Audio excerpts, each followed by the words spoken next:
morning, you're watching Businessworld Live. I'm Danie Laurel. We kick off this morning's broadcast with the Bangko Sentral keeping interest rates at record lows for a sixth consecutive time.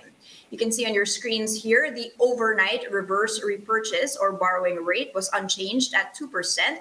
This was widely expected by analysts. Now, the Monetary Board also kept the overnight deposit rate at 1.5% and lending at 2.5%. Bangko Sentral Governor Ben Diokno said the Monetary Board remains keen on sustaining monetary policy support for as long as needed in order to keep the momentum of economic recovery. However, Diokno warned that renewed lockdown measures could pose risks to recovery. Diokno said that fiscal and health interventions are thus crucial in preventing deeper negative effects on the domestic economy. High-risk areas, including Metro Manila, that are experiencing a surge in new infections are under a 2-week enhanced community quarantine until August 20th. Now, the Octa research team reports that the country's reproduction number is now at 1.41, while the R0 in Metro Manila remains higher at 1.71. Now, based on the 7-day average ending in August 11th, Octa also flagged 3 LGUs, which are now at critical levels, both in terms of virus attack rate and critical care occupancy. Now, these include Cebu City, Imus, and Tuguegarao. Earlier, Octa said they expect that the ECQ will be extended in some areas, saying the situation in the country is, quote, likely to get worse before it gets better. With the ECQ possibly getting extended to 5 weeks, Philippine Chamber of Commerce and Industry President Emeritus and Philippine Exporters Confederation Chairman George Barcelon is fearing disruptions on the supply chain. In an interview with The Big Story, Barcelon said the focus should not be on implementing lockdowns, but on actually flattening the curve. He pointed out that exporters are trying hard to keep their noses above water due to the mobility restrictions during lockdown, which in turn causes big losses for the economy. Barcelona said the government should stick to granular lockdowns because a one-size-fits-all approach is impractical and is a massive threat to the livelihood of many Filipinos.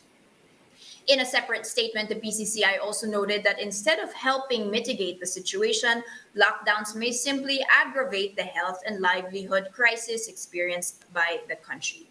PCCI Acting President Edgardo Lacson reiterated that the pandemic is a pharmaceutical problem that will not be solved by a militaristic solution.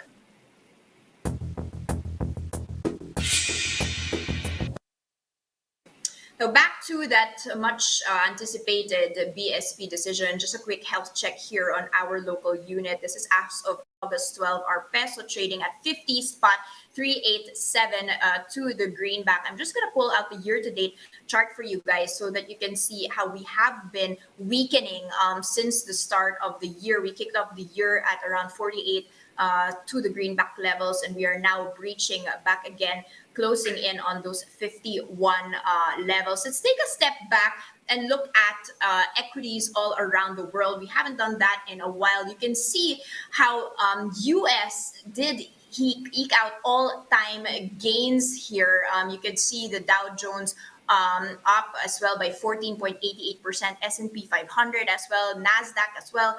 That was quite an interesting change for the NASDAQ, up by 0.4% yesterday. And analysts are saying that even as that did happen, we might be seeing a muted start over here in Asia. There is, of course, the threat of the spread of the Delta COVID-19 variant. And apart from this, China's regulatory curbs, that has been subduing sentiment, even as we saw record highs over in Wall Street. So what is the focus on China? Beijing keeps pushing to exert more control on a range of industries, the most recent being real estate. The nation is suspending private equity funds from raising money to invest in residential property development. Now, what analysts are saying here is that US and Europe have pushed ahead with vaccination. Stocks over there are hitting records, but Asia is struggling in comparison after lagging behind in inoculations. Now, let's take a look at our own open, finally hitting positive territory this morning. We're up by 0.5%. Will we be going back to the recovery path that we were at last week? We are up to closing in on 6,600 levels here. Let's take a look at our sectors and which ones are the ones bringing the bourse up. You can see services, the best performing one right now, but industrials dragging down the index. It's down by 0.6%. Now, two sectors to be watching out for here, of course, financials and properties, as the BSP did not move fire. Properties staying put here, up by 0.02%. Let's take a big check on the movers this morning. I'm just curious to see whether it's really, those rate-sensitive industries, but doesn't seem to be the case because it's First Gen leading the pack. It's up by 3.1%, followed by Emperador, which of course has seen quite some outflows here after the announcement that they would be deleted from the Bellwether Index. On the downside, you've got a couple of Gokongwei companies, RLC and URC, feeling the brunt. And finally, just some earnings here. As we continue to look at restaurants, retail outlets, and how they are performing amid this renewed lockdown and even more threats, possible 5-week lockdown here, Max's group did return to a profit. That is true to the tune of 55 million pesos in the second quarter. They did cite a growth surge. This is a turnaround from the 431 million net loss that it had in the same period a year ago. Now, what they're saying is that the revenues year on year for the second quarter were up 67% to 1.78 billion pesos, and the system-wide sales were up by 82% in the second quarter. Now, this according to Robert Trota, he's the president and CEO. The company's portfolio showed resilience amid all of these headwinds. Deliveries nearly doubled compared to pre-pandemic levels. Max is trading at 5 pesos and 90 centavos, down by 1.7% this morning.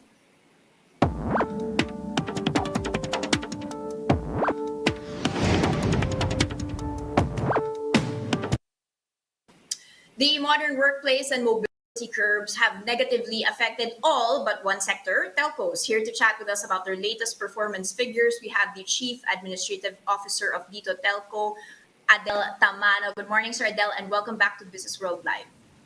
Good morning, Danie. Glad to be here. Adel, impressive figures here, 2 million subscribers in just 5 months.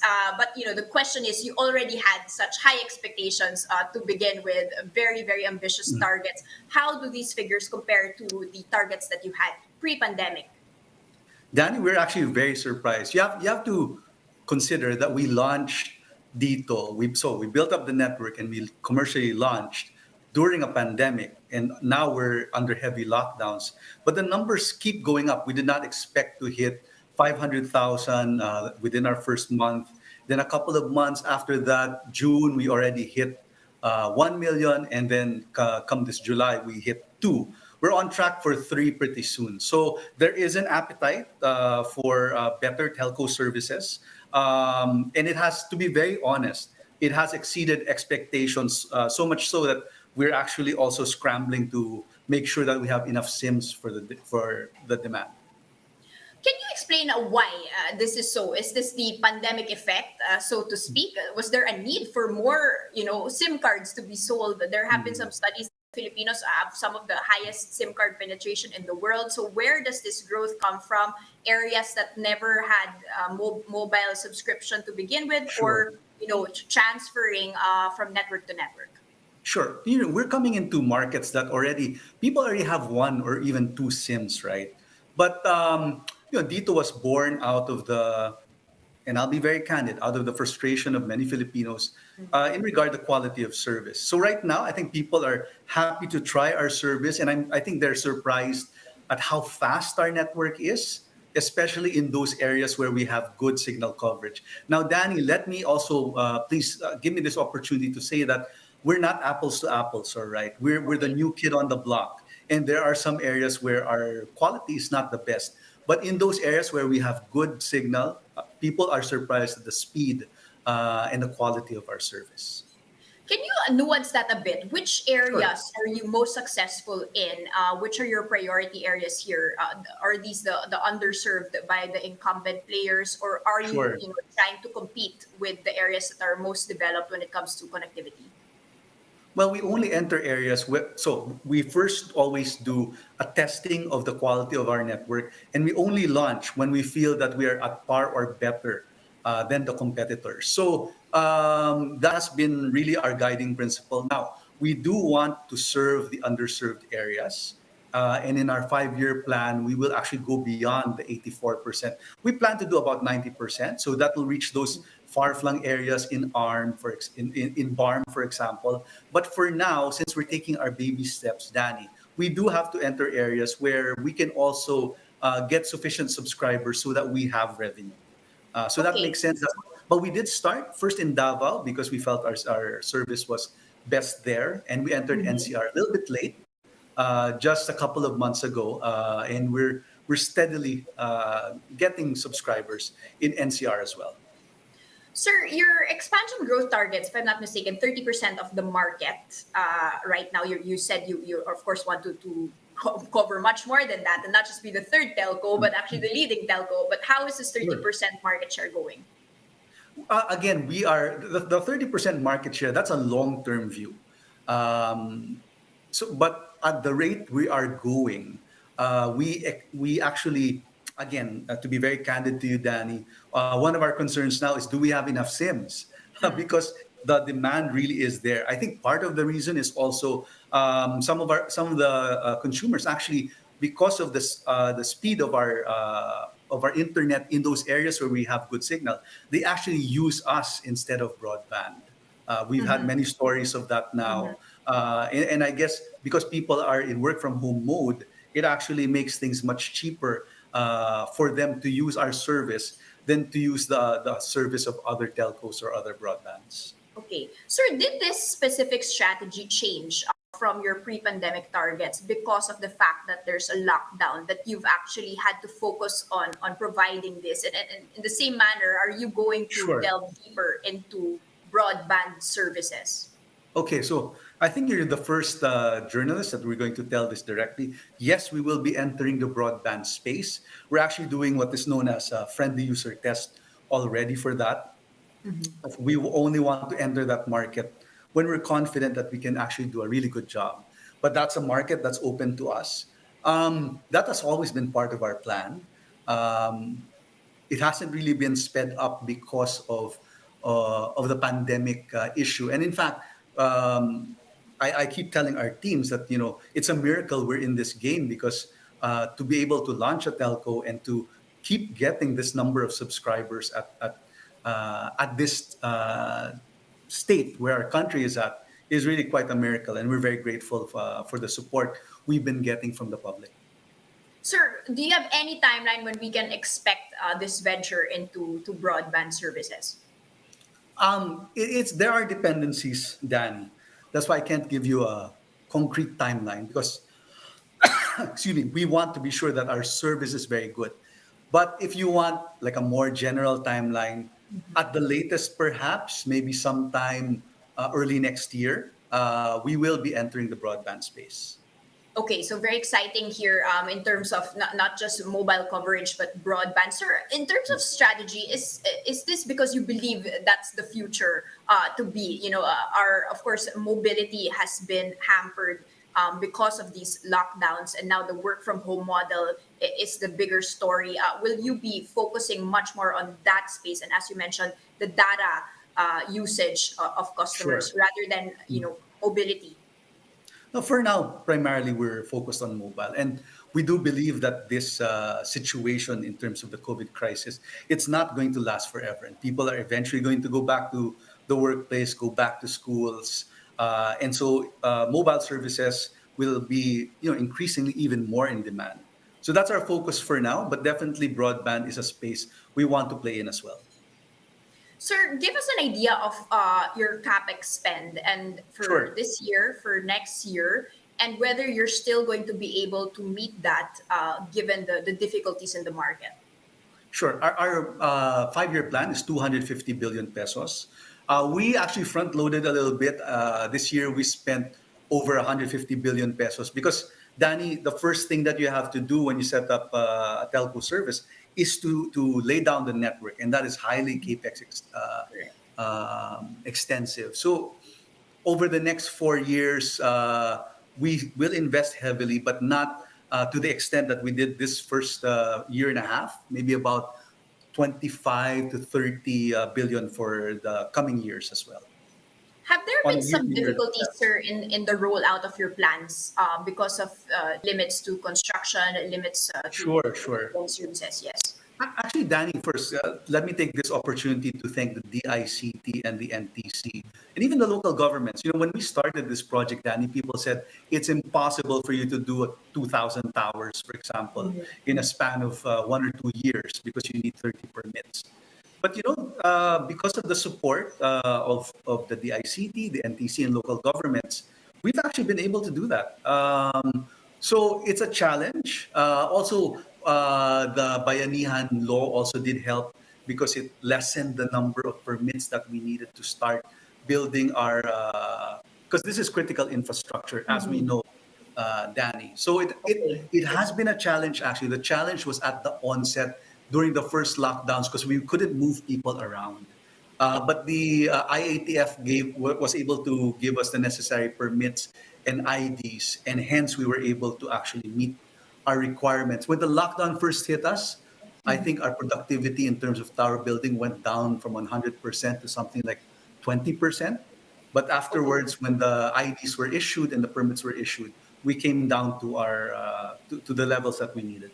So no threat to the future lockdowns and the current lockdown that's happening right now. And finally, sir, before we let you Sure, go, number portability is imminent. That's happening already on sure, sure. September 30. What are your preparations for this? And what amount of market share, if you can say, can you expect if this does push through? It's going to be easier for people to shift and Sure, their sure. preferences at any point in time. Well, Danny, mobile number portability is a game changer for the entire industry. It'll free people up, right? To be very honest, we are cautiously optimistic on this because we're the new kid on the block. We're not apples to apples. Those guys have, complete coverage, have so much more money than us. But I think people will be less hesitant to try us now because they don't have to give up their old numbers. So we're cautiously optimistic, but we don't want to be overconfident and think that people are going to suddenly en masse start moving to Dito. Okay, so it's of course, as you mentioned, the long road ahead, but you've Yes. started to lay the groundwork for that. And as you mentioned, just try them out and see Yes. whether you are truly satisfied with the cost benefit approach of DITO Telecom. Thank you so much for that update. That was Adel Tamano, Chief Administrative Officer of DITO. Thank you.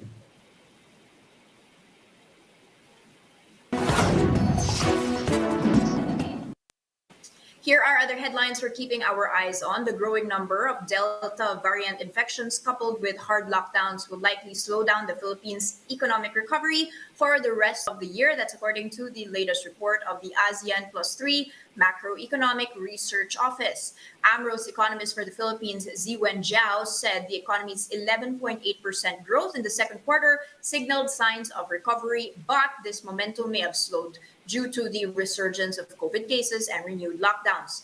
Zhao explained that since the country has a service-oriented economy, the latest restrictions in the capital will inevitably slow recovery. He added that they will consider these developments in reassessing their GDP forecast for the Philippines. Recall that AMRO already slashed its 2021 growth projection for the country to 6.4% in June. That's from 6.9% previously in March.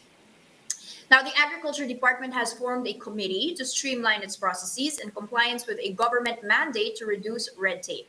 Agriculture Secretary William Dar signed Special Order number 576 on August 11th to create the Anti-Red Tape Committee. He said this will ensure the agency's compliance with the Ease of Doing Business and the Efficient Government Service Delivery Act and its IRR. DAR has also ordered all regional field offices, bureaus, and attached agencies to create a subcommittee on anti-red tape in their respective offices. And that's a first look into the business day. Today's Friday, August 13, 2021. Catch Business World Live for the market closes at 3:15 p.m. Today, I'm Danie Laurel. Mask on, wash hands, stay safe, Philippines. We are What News.